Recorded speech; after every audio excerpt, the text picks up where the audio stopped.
ایک مضمون بیان کیا جا رہا ہے مستقل چند ہفتوں سے، وہ اولاد کی تعلیم و تربیت سے متعلق ہے۔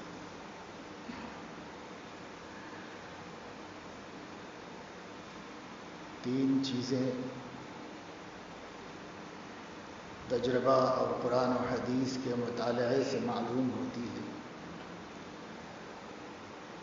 کہ اولاد کی تربیت میں مؤثر ہوتی ہے۔ شفقت، نگرانی اور نصیحت، ان تین چیزوں کو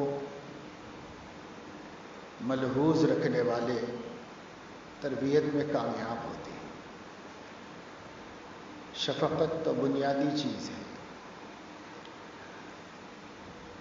شفقت اور دعوت ایک دوسرے سے جدا بھی نہیں ہوتی۔ دعوت کی جان شفقت ہے۔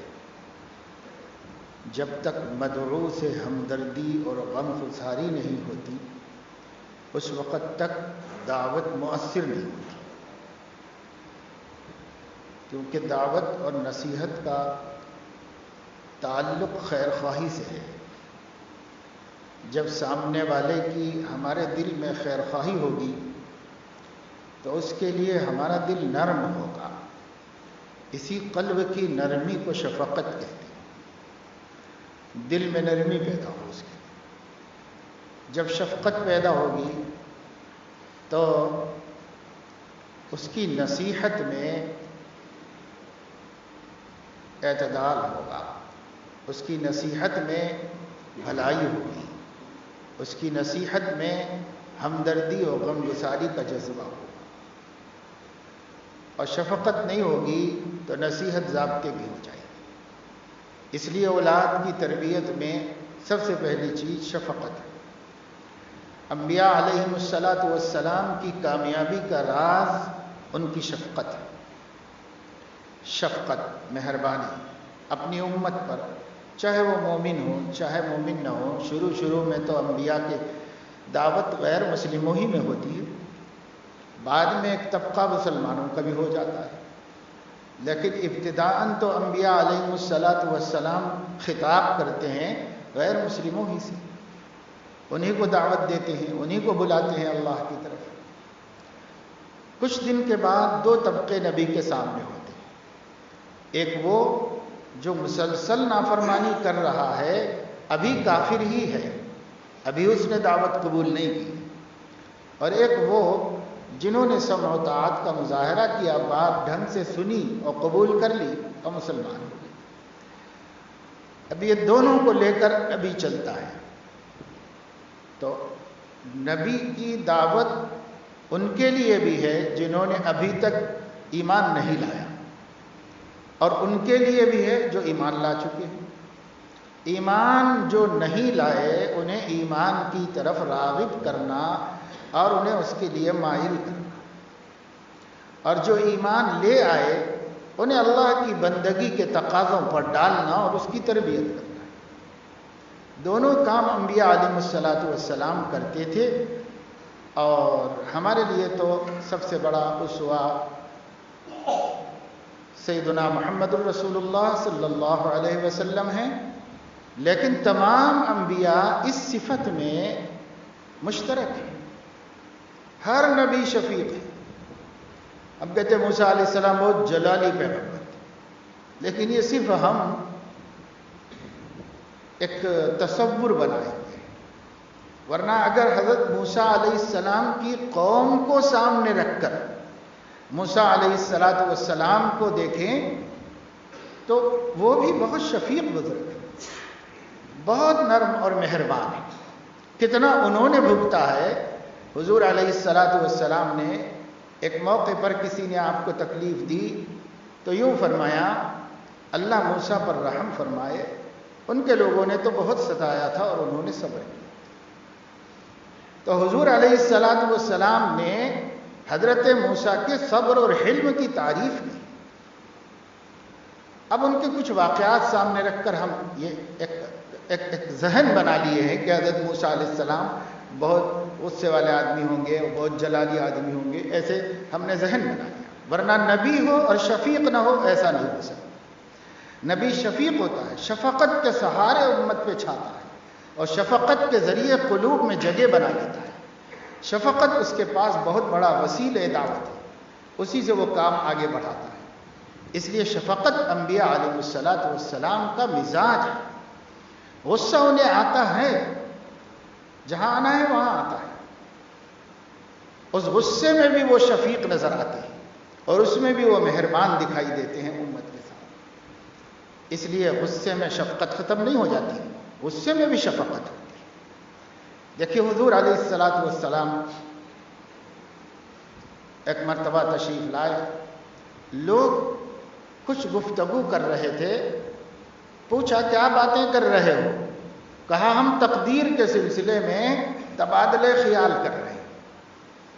تو غصہ آیا، اتنا غصہ آیا کہ آپ کا چہرہ سرخ ہو گیا. حتی احمرت وجہہ، آپ کا چہرہ سرخ ہو گیا.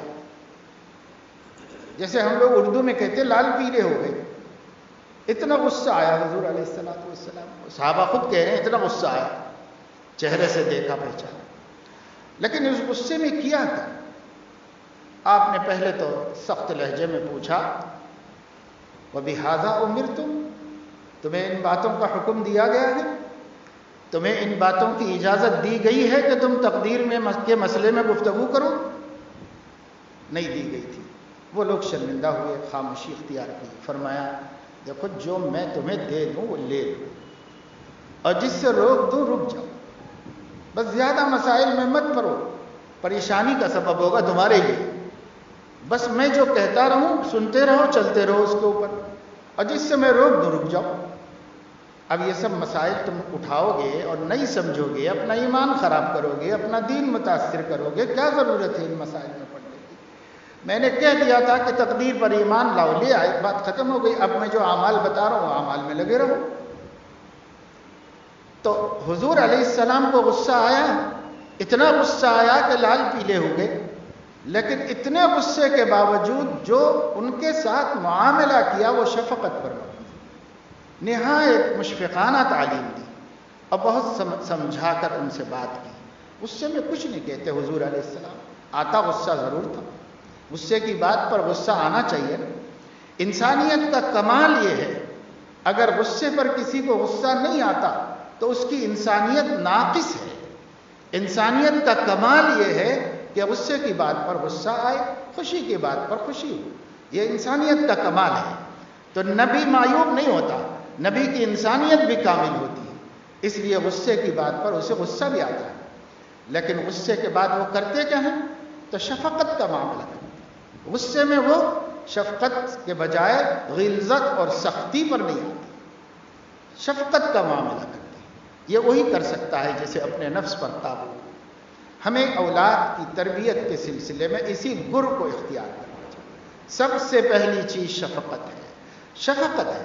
ہمارے چھوٹے یہ محسوس کریں کہ ہمارا باپ ہم پر مہربان ہے، ہماری ماں ہم پر مہربان ہے، ان کا احساس یہ ہو. اس احساس کو دینا ہماری ذمہ داری. وہ احساس کیسے پیدا ہوگا؟ وہ تو چھوٹے ہیں، پیدا ہوئے ہیں، پل رہے ہیں، بڑے ہو رہے ہیں. ہم سے جونیئر ہے، ہم سے سینئر تو ہے نہیں. تو جو کچھ ان کو ملے گا ہم سے ملے گا. تو ہمارا طرز عمل ان کے دل میں یہ بیج پیدا کرے اور یہ تأثر ڈال دے کہ ابا میرے اوپر بہت مہربان ہیں، امی مجھے بہت چاہتی ہیں. یہ ان کے دل میں بیٹھ جائے. یہ بٹھانا ایسی بات مان لینا ان کے ذمہ ہوگا. ظاہر ہے وہ اس کے اہل نہیں ہے، وہ خود سے کیسے مان لیں گے اس کو. ایسی بات منوا دینا ہے، یہ ہمارے ذمہ ہے کہ ایسا تأثر بچوں کو ہو جائے، ان کے دل میں سب سے پہلے یہ بات بیٹھ جائے کہ ابا مجھ پر مہربان ہیں، امی مجھ پر مہربان ہیں اور میری محسن ہیں، خیر خواہ ہیں، میرا اچھا چاہتے ہیں، میرا بھلا چاہتے ہیں. یہ تأثر ہم ان کو دے دینا چاہیے. یہ تأثر پیدا ہو جانے کے بعد اب ہماری بات قبول کرنا ان کے لیے آسان ہے۔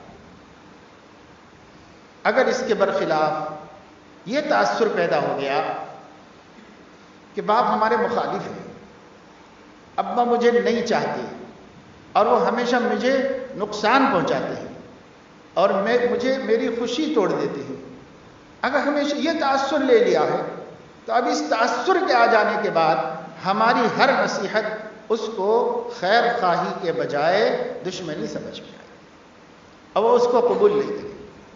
قبول جبھی کرے گا جب ہمارے بارے میں اس کا گمان اچھا بن گیا ہے، ہمارے بارے میں اس کے تأثرات اچھے ہیں، اب ہم کہیں گے۔ اب یہ چاہے ابا ہو، چاہے استاد ہو، چاہے پیر ہو، چاہے نبی ہو، نفسیات ایک ہی ہے۔ اس لیے انبیاء علیہ الصلوۃ والسلام انی لکم ناصح امین، زبان سے بھی یہی کہتے تھے اور کرتے بھی، انی لکم ناصح امین، دیکھو میں تمہارا بہت ہی خیر خواہ اور خیر خواہی دکھاتے بھی تھے، یہ جو میری دعوت ہے تمہاری دنیا آخرت بنانے کے واسطے، اس کو تم قبول کرو۔ اس کو ہر طرح سمجھا دیتے تھے، ہر طرح ان کے ذہن میں بٹھا دیتے تھے کہ یہ میں خیر خواہ ہوں، میں خیر خواہ ہوں۔ حضور علیہ الصلوۃ والسلام نے بھی بار بار فرمایا کہ دیکھو میں تمہارا خیر خواہ ہوں اور میں تم سے کچھ دنیا نہیں چاہتا، ما اسألکم علیہ من اجر ان اجری الا علی رب العالمین۔ ایک دفعہ بہت حضور علیہ السلام دل دکھی ہو گئے، بہت دل دکھا آپ کا۔ ان دنوں میں آپ صلی اللہ علیہ وسلم نے مکہ کے مشرکوں سے جو بات کہی تو اس میں یہ فرمایا کہ میں آپ لوگوں سے کوئی معاوضہ نہیں مانگتا، الا المودۃ فی القربى، ذرا قرابت داری کا خیال تو کر لو، ایسا بھی کیا تکلیف دینا ہے اور ایسا بھی کیا ستانا ہے، اجنبی جیسے ستا رہے ہوں تم رشتہ دار بھی ایسے ہی تکلیف دے رہے ہو، الا المودۃ فی القربى، قرابت داری کا خیال کر لو، قرابت داری کے لحاظ سے تو کچھ میرا خیال رکھو تم لوگ۔ تو حضور علیہ الصلوۃ والسلام نے اگر کوئی چیز پوری عمر میں مانگی تو اتنا کہا رشتہ داروں سے کہ بھائی رشتہ داری تو ملحوظ رکھ لو، ایسا بھی کیا ستانا ہے تمہارا، یہ حضور علیہ السلام نے فرمایا۔ اس سے زیادہ کوئی مطالبہ کسی سے نہیں، کسی سے کوئی مطالبہ نہیں کیا۔ اس لیے ہم کو چاہیے کہ ہم شفقت پیدا کریں، شفقت کے بغیر تربیت کے معاملے میں ناکام ہو جائیں گے، کامیاب نہیں ہو سکتے۔ اس لیے شفقت ہو۔ اب شفقت کا مطلب لوگ یہ سمجھتے ہیں کہ اچھا کریں، برا کریں، غلط کام کریں، کچھ بھی کریں، کچھ نہ بولو، اس کو شفقت سمجھتے ہیں۔ تو یہ شفقت کی تعریف نہ سمجھنے کا قصور ہے۔ شفقت کا یہ مطلب نہیں، شفقت میں تو یہ بھی داخل ہے کہ جو چیزیں اس کی دنیا کو نقصان پہنچاتی ہیں، جیسے اس سے اس کو بچانا چاہیے، ان چیزوں سے بھی بچانا جس سے آخرت کو نقصان ہوتا ہے۔ اپنی اولاد کی آخرت کو جو چیز نقصان پہنچاتی ہے اس سے بچانا، بلکہ یہ شفقت کا اعلیٰ درجہ ہے، کیونکہ دنیا کی تکلیف تو عارضی ہے، چھوٹی ہے، مختصر سی ہے، آخرت کی تکلیف بڑی ہے اور دائمی ہے۔ تو شفقت کا تو زیادہ تقاضا یہ ہے کہ آخرت کی تکلیف سے پہلے بچائے۔ سیدنا انس بن مالک رضی اللہ تعالیٰ عنہ صحابی رسول ہیں، حضور علیہ الصلوۃ والسلام کی خدمت میں 10 سال کی عمر میں لائے گئے۔ ان کی والدہ ام سلیم رضی اللہ عنہا نے انہیں لا کر کے حضور علیہ السلام کے حوالے کیا کہ یہ بچے کو آپ رکھ لیجیے، یہ آپ کے سائے میں پلے اور آپ کی تربیت سے اس کی تربیت ہو، اس لیے میں آپ کے حوالے کر دیتا ہوں۔ 10 سال کی عمر میں لا کر دیے، اور جب حضور علیہ السلام کا وصال ہوا تو حضرت انس کی عمر 19 یا 20 برس کی تھی۔ بہت قریب ترین رہنے والے صحابہ میں سے ہے، بہت روایات حدیث کی کتابوں میں ان کی موجود ہے، چونکہ بہت قریب رہے ہیں، ساتھ رہے ہیں، سفر حضر میں، گھر میں ہمیشہ ساتھ رہے ہیں۔ 10 برس کی عمر میں گھر میں بھی رہے ہیں حضور علیہ السلام۔ تو حضرت انس رضی اللہ تعالی عنہ فرماتے ہیں میں 10 برس حضور علیہ السلام کی خدمت میں رہا. 5 برس بلوغ سے پہلے اور 5 برس بلوغ کے بعد، یعنی کچھ جوانی کا حصہ بھی حضور علیہ السلام کے ساتھ گزرا اور بچپنا بھی کچھ حضور علیہ السلام کی زیر تربیت رہا. اس پورے 10 برس میں ایک دفعہ بھی اپنی کسی خدمت کے سلسلے میں آپ نے مجھ سے یہ نہیں پوچھا ایسا کیوں کیا اور ایسا کیوں نہیں کیا، کبھی نہیں پوچھا. البتہ آپ صلی اللہ علیہ وسلم میری کسی دینی کوتاہی کو دیکھتے تو ضرور تنبیہ فرماتے تھے، ضرور ٹوکتے تھے. اب ہماری شفقت الٹی ہے، وہ یہ ہے کہ دین میں تو سب ارے بچہ ہے چھوڑو رہنے دو، اب بچہ ہے رہنے دو، بچہ ہے رہنے دو، دین کا سب برداشت کر لیتے ہیں، چاہے کتنی برائیاں کرے، چاہے کتنے گناہ کرے.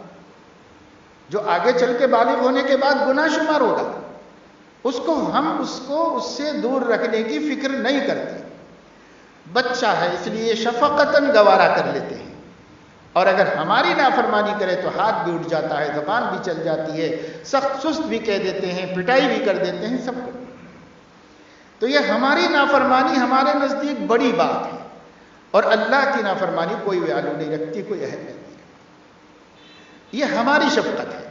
اور پیغمبر کی شفقت 10 سال خدمت میں رہنے والا وہ بچہ جو ان کے سامنے جوان ہوا اور ان کے سامنے بڑا ہوا، وہ کہہ رہا ہے 10 برس میں اپنی کسی ذاتی خدمت کی کوتاہی میں کبھی نہیں فرمایا لما فعلتا لما ما فعلتا، ایسا کیوں کیا، ایسا کیوں نہیں کیا، مجھے کبھی اس پر تنبیہ نہیں کی. البتہ حضور علیہ السلام نے دین کی کسی غلطی کو دیکھا تو ضرور تنبیہ فرمائی، اس میں کچھ. پھر اپنا واقعہ سناتے ہیں کہ ایک دن حضور علیہ السلام نے مجھ سے فرمایا انس ذرا فلاں صاحب کو بلا لاؤ، مجھے کچھ کام ہے. انہوں نے کہا، وہ ابتدائی عمر کی بات ہوگی، انہوں نے کہا کہ میں اس وقت نہیں جاؤں گا، میرا موڈ نہیں ہے، میں نہیں جاؤں گا. تو حضور علیہ السلام نے فرمایا کہ اچھا ٹھیک ہے تم نہیں جاتے تو پھر میں ہی جا کے بلا کے لاتا ہوں. پھر حضور علیہ السلام نے جانے کا ارادہ کیا. حضرت انس کہتے ہیں میں یہ بول تو رہا تھا حضور علیہ السلام سے، پر میرے دل میں یہ بات آ رہی تھی کہ جا کے ابھی بلا کے لاتا ہوں، لیکن یہ میں نے اس بے تکلفی کی وجہ سے کہہ دیا جو حضور علیہ السلام ہمارے ساتھ برتتے تھے، اس لیے میں نے کہہ دیا. مگر میرے دل میں یہی تھا کہ جاؤں گا، بلا کے لے کے آؤں گا، تو میں چلا گیا بلانے کے واسطے. اور جب حضور علیہ السلام یہ سمجھے کہ اس نے تو کہا تھا کہ میں نہیں جاؤں گا، تو آپ خود گئے، کوئی ضروری کام تھا ان سے ملنے کے لیے. تو دیکھا کہ راستے میں حبشی لوگ کوئی کھیل کھیل رہے تھے، ان کا کھیل دیکھنے میں کھڑے ہوئے ہیں حضرت انس. تو پیچھے سے حضور علیہ السلام نے جا کر کے چپکے سے ان کی آنکھوں پہ ہاتھ رکھ کے آنکھ دبا دی، بند کر دی آنکھیں. تو وہ یہ کہتے ہیں کہ میں نے کندھوں کو جھٹکا مارا اور کہا کہ چھوڑو کون ہے، اور پھر میں پلٹ کے دیکھا تو حضور علیہ السلام. آپ مسکرا رہے تھے. آپ نے فرمایا کہ تم نے کہا تھا کہ مجھے اس وقت کہیں جانا نہیں ہے، اب ایسے نکل گئے باہر تم؟ تو کہا آپ ہی نے بھیجا تھا، ان کو بلانے ہی جا رہا تھا، یہ تماشا نظر آیا تو رک جایا.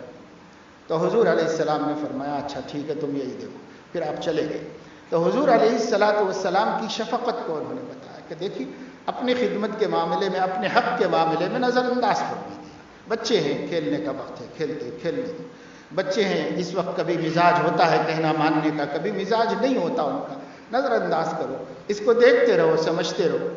نافرمانی، ہٹ دھرمی، بغاوت یہ تو نہیں سیکھنے دیتے، لیکن یہ ہے کہ ان کی مزاج کو بھی ملحوظ رکھو کہ کبھی مزاج نہیں ہے بچے کا، یہ وقت نہیں ہے. اب ہمارے والد ماجد رحمۃ اللہ علیہ بہت اچھی تربیت کرنے والے آدمی تھے. وہ فرماتے تھے، گھر میں بھی ہماری والدہ سے بھی کہتے تھے کہ دیکھو بچوں کو ایسے وقت میں حکم مت دو جس وقت میں ان کا موڈ نہیں ہے کام کرنے کا، ایسے وقت میں ان کو کام کے لیے مت کہو، اس لیے کہ اگر ہم کہیں گے اور نہیں کریں گے تو نافرمان بنیں گے. تو نافرمانی ہم سکھا رہے ہیں. ہمیں اتنی سمجھ ہونی چاہیے کہ اس وقت بچہ یہ بات مانے گا کہ نہیں مانے گا. نہیں مانے گا نہیں بولو اس کو، اس وقت میں دوسرا کام بتاؤ اس کو، یا اس کو کھیل لینے دو، خود کر لو. لیکن ایسے وقت میں بولنا اور سختی سے بول دینا کہ وہ نافرمانی کرے، یہ نفسیات ہے. اس نفسیات کو انبیاء علیہ الصلوۃ والسلام ملحوظ رہتے ہیں. انبیاء علیہ الصلوۃ والسلام تو کی اس کو دیکھ رہے ہیں. حضور علیہ الصلوۃ والسلام نے دیکھا کہ بچے کا اس وقت میں موڈ نہیں ہے جانے کا, تو کچھ بھی نہیں کہا, سختی سے کہتے اگر وہ نافرمانی کرتا تو نبی کی نافرمانی ہوتی, اور اس وقت میں وہ ان کے زیر پرورش تھے تو اپنے ولی کی نافرمانی ہوتی. حضور علیہ الصلوۃ والسلام نے نافرمانی کا موقع آنے ہی نہیں دیا, ایسی شکل اختیار کر لی کہ وہ نافرمان مانے ہی نہ جائے, نافرمانی کا موقع نہ ملے. تو یہ سب چیزیں تو نظر میں رکھنے کی ہوتی ہیں. اس لیے میں نے کہا دوسری چیز نگرانی, نظر رہے بچے کے اوپر, بچی ہو بچہ ہو, ہماری نگرانی مسلسل ہونا چاہیے. بچے کھیلتے ہیں, کھیلتے کھیلتے لڑ لیتے ہیں, لڑنے پر مائیں جو ہیں وہ جانبدار بن جاتی ہیں, اس سے بد اخلاقیاں وجود میں آتی ہیں, دشمنیاں وجود میں آتی ہیں, آپس میں تعلقات خراب ہوتے ہیں, بھائی بھائی ایک دوسرے سے جدا ہوتے ہیں, طرح طرح کے تماشے ہوتے ہیں. جہاں پر مشترک فیملیاں رہتی ہیں, مل جل کر زندگی گزارتے ہیں, کتنے جھگڑے ہوتے رہتے ہیں صرف اس وجہ سے کہ بچوں میں جھگڑا ہو گیا. تو اصل یہ ہے کہ بچوں کو کھیلنے سے اور لڑنے سے روکا نہ جائے, نگرانی کی جائے.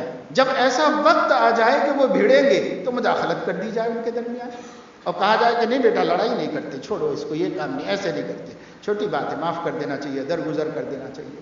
تو وہ کب ہوگا؟ جب کہ نگرانی رکھیں گے.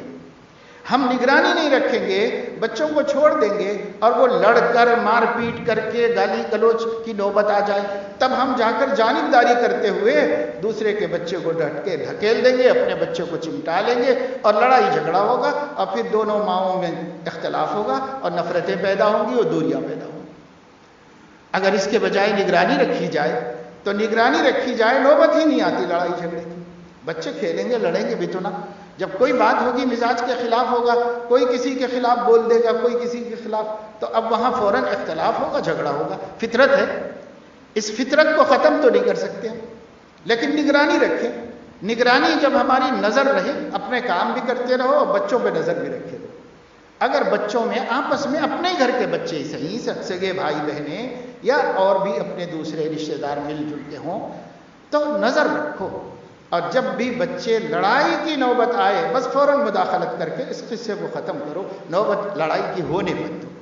اس بار بار 2-4 مرتبہ پیش آنے پر بچے یہ سمجھیں گے کہ یہ جو ہم کھیلتے ہیں یہ اچھا کام ہے, اس لیے اس میں ہم کو کوئی نہیں روکتا, اور یہ جو ہم لڑتے ہیں یہ برا کام ہے, اس لیے بڑے بیچ میں آ جاتے ہیں, روکتے ہیں. تو ان کی نفسیات یہ بن جائے گی کہ لڑنا بری بات ہے اور کھیلنا اچھی بات ہے آپس میں, یہ ان کے سمجھ میں آ جائے گا. تو ہم کیا کریں گے؟ نہیں, لڑنے کی نوبت آ جانے کے بعد پٹائی کریں گے ان کی. اب پٹائی سے تو نہیں سمجھے گا وہ کبھی بھی, پٹائی سے اس کو نصیحت نہیں ہوتی, پٹائی نصیحت کا ذریعہ ہی نہیں ہے. اگر ایسا ہوتا تو حضور علیہ السلام خوب کھوٹ پیٹ کر کے صحابہ کرام کی تربیت کر دیتے. صحابہ کی ایسی تربیت کی نہیں حضور علیہ السلام. ہمارے تو چھوٹے چھوٹے بچے ہیں, کمزور ہیں اور کم عمر ہیں, اور حضور علیہ السلام کے زیر تربیت جو لوگ تھے وہ بڑی بڑی عمر کے لوگ تھے, اب بعض اچھی خاصی عمر کے. لیکن حضور علیہ السلام نے پٹائی تو دور کی بات ہے, سخت کلامی بھی کبھی نہیں فرمائی, سخت کلامی بھی نہیں. اب ایک بڑا آدمی ہے, گاؤں سے آیا اونٹ پہ بیٹھ کے, اور اونٹ اس نے لا کر کے مسجد کے اندر باندھ دیا یا مسجد کے باہر, مختلف روایات ہیں. اور اس کے بعد مسجد میں آئے, وہ پہلا کام مسجد میں داخل ہو کے یہ کیا کہ ایک کونے میں بیٹھ کے پیشاب کرنا شروع کر دیا. تو صحابہ نے ان کو کہا رکو رکو رکو. حضور علیہ السلام نے فرمایا ٹھہرو, گڑبڑ مت کرو, اس کو پیشاب سے فارغ ہو جانے دو. اب انتظار کرتے رہے, جب وہ فارغ ہو کے کھڑا ہو گیا تب حضور علیہ السلام قریب میں آئے اور فرمایا دیکھو مسجد عبادت کے لیے ہے, نماز پڑھنے کے لیے ہے, پاک رکھنے کے لیے ہے, مسجد پیشاب کرنے کے لیے, پیشاب کہیں باہر کر کے آنا چاہیے تھا تمہیں. تو ایسا آئندہ نہیں کرنا کبھی ایسا. اب پھر پانی منگوایا اور دھلوا دیا حضور علیہ السلام نے. مٹی تھی اس زمانے میں, فرشی تو نہیں تھی.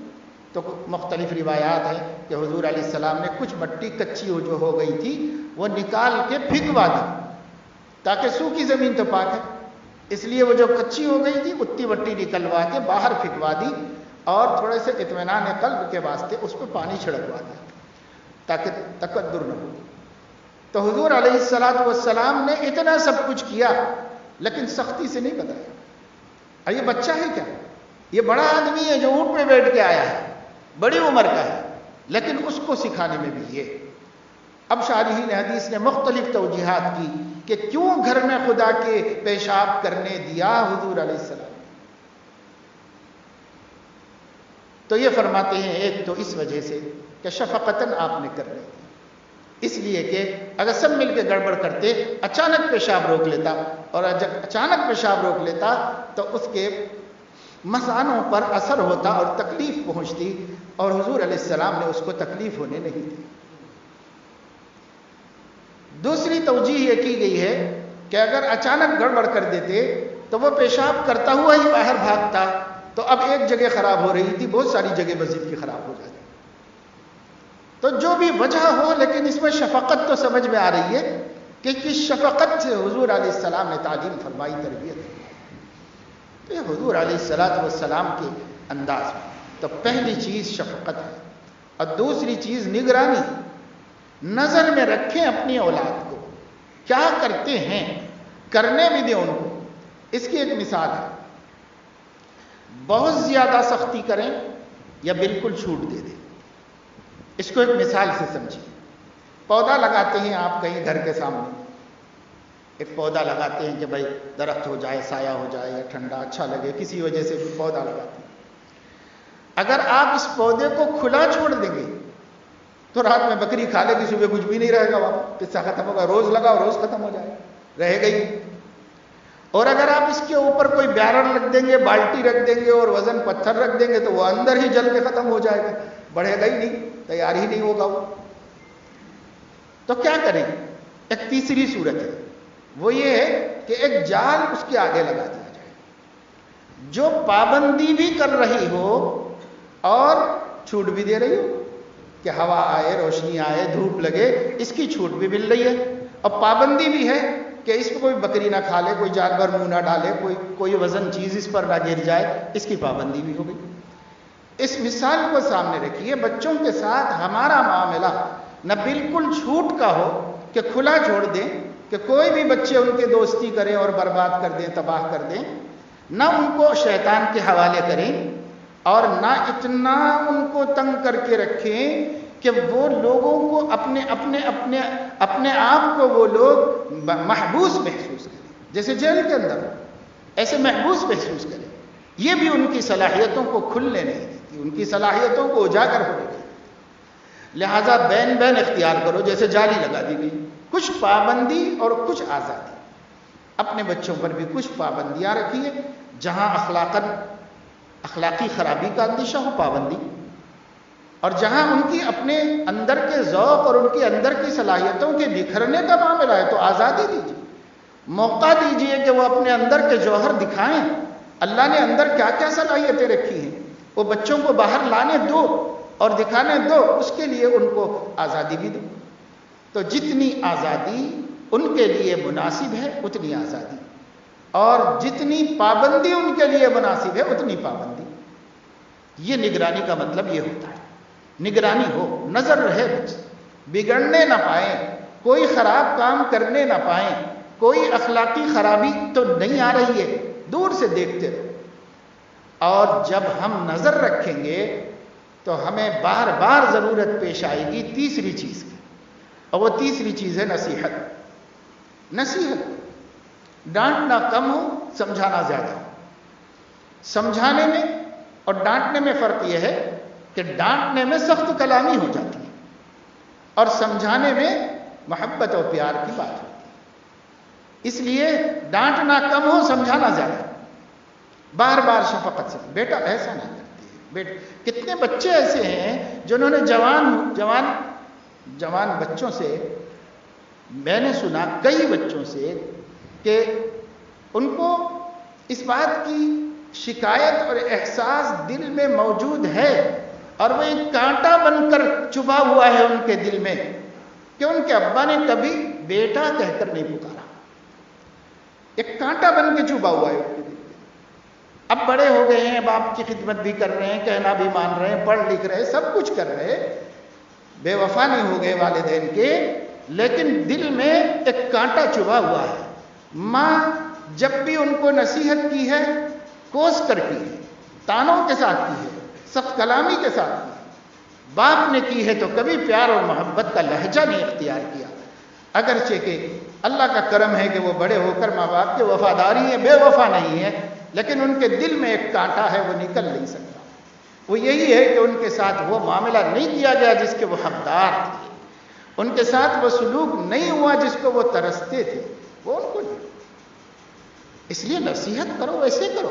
دیکھو نصیحت بھی ہم حضور علیہ السلام سے ہی سیکھ لیں۔ اللہ کے نبی صلی اللہ علیہ وسلم بچوں سے کیسے بات کرتے؟ یا غلام، غلام یہ اردو والا نہیں ہے، اردو میں غلام بازی جو ہماری اصطلاح ہے نا، وہ عربی میں نہیں ہے، وہ عربی میں غلام کہتے ہیں چھوٹے بچے، چھوٹے بچے کو غلام کہتے ہیں۔ تو حضور علیہ السلام جگہ جگہ، یہ حضرت انس کو خود جتنی مرتبہ خطاب کیا تو کبھی فرمایا یا بنیا، پیارے بیٹے، اور کبھی فرمایا یا غلام، اے بچے، محبت سے بات کیجیے۔ حضور علیہ السلام کبھی ایسے سخت کلامی کہیں بھی نظر نہیں آتی حضور علیہ السلام کی۔ تو حضور علیہ السلام بچوں کو ایسے بات کرتے، یا بنیا۔ حضرت عباس رضی اللہ تعالیٰ عنہ کے بیٹے عبداللہ، جو بعد میں حبر الامہ اور افقہ الصحابہ اور راس المفسرین بنے، حضور علیہ السلام کے زمانے میں چھوٹے تھے، آپ کے انتقال تک بھی بالغ نہیں ہوئے تھے۔ وہ حضور صلی اللہ تعالی علیہ وسلم کے گھر میں ایک دن گئے، رات کو سو گئے آپ کے گھر میں۔ آپ کا گھر میں آپ کی ایک زوجہ محترمہ ان کی خالہ تھی، اس لیے ان کے گھر میں جا کر کے حضرت میمونہ کے گھر میں جب حضور کی باری تھی تو اس دن جا کے سو گئے۔ شوق کیا ہے؟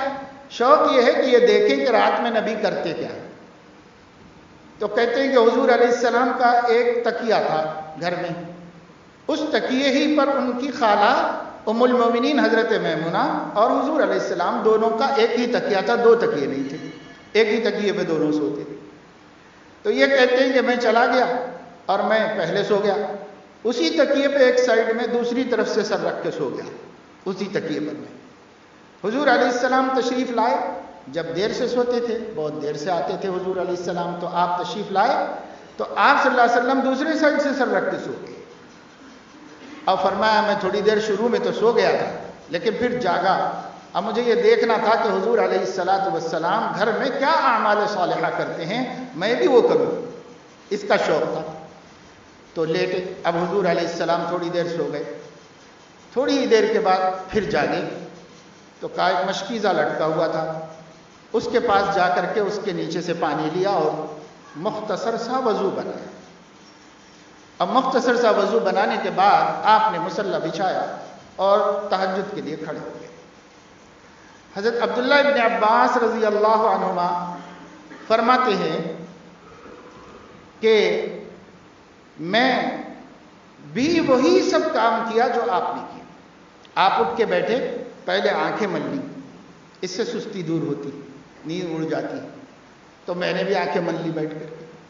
پھر آپ علیہ السلام نے اللہ کا ذکر کیا، میں نے بھی ذکر کیا۔ پھر حضور علیہ السلام نے وضو بنایا، میں نے بھی بنایا۔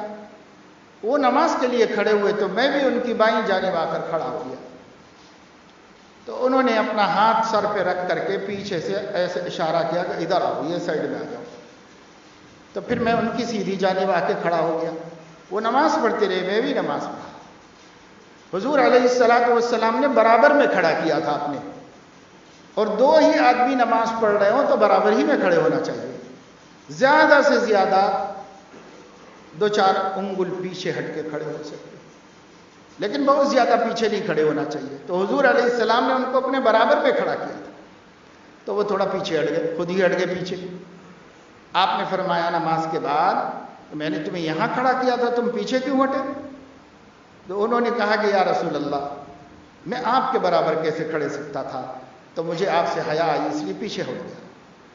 یہ سمجھداری حضور علیہ السلام کو اتنی اچھی لگی کہ حضور صلی اللہ تعالی علیہ وسلم نے ان کو اپنے سینے سے لگا لیا، جس طرح جبرائیل نے ان کو اپنے سینے سے لگا کر ایک خاص نور اللہ کے پاس سے لا کر ان کے سینے میں منتقل کیا تھا۔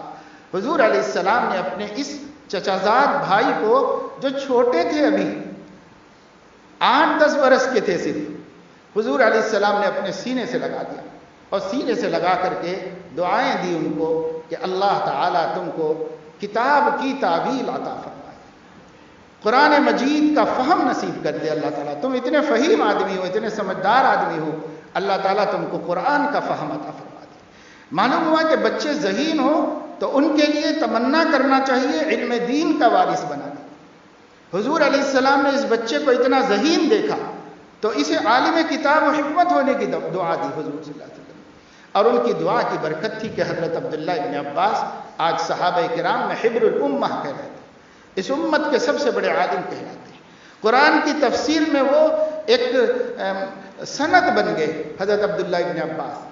امام بخاری رحمۃ اللہ علیہ نے جگہ جگہ بخاری شریف میں جہاں قرآن کی آیتیں آئی ہیں عبداللہ ابن عباس کی تفسیر کا حوالہ دیا کہ انہوں نے اس کا یہ ترجمہ کیا، انہوں نے اس کا یہ ترجمہ کیا، یہ حوالے دیے۔ تو اتنا بڑا مقام اللہ نے عطا فرمایا۔ کہنے کا مطلب یہ ہے کہ یہ بچوں کے ساتھ شفقت ہے نا، شفقت ہے، نظر ہے کہ انہوں نے کیا کیا، دیکھ رہے تھے حضور برابر کہ یہ بچہ کرتا کیا جا رہا ہے، تو پھر حضور علیہ السلام اس شفقت اور نظر اور پھر اس کے بعد نصیحت خیر خواہی فرمائی ان سے، ان کو دعائیں دی اور یہ دعائیں ان کو کام آ گئی۔ ایک اور مرتبہ انہوں نے انہی کے گھر میں، حضرت میمونہ ہی کے گھر میں حضور علیہ السلام استنجا کے لیے تشریف لے گئے تو اس بچے نے اٹھ کے لوٹے میں پانی بھر کے وہاں پر رکھ دیا جہاں آپ وضو کیا کرتے۔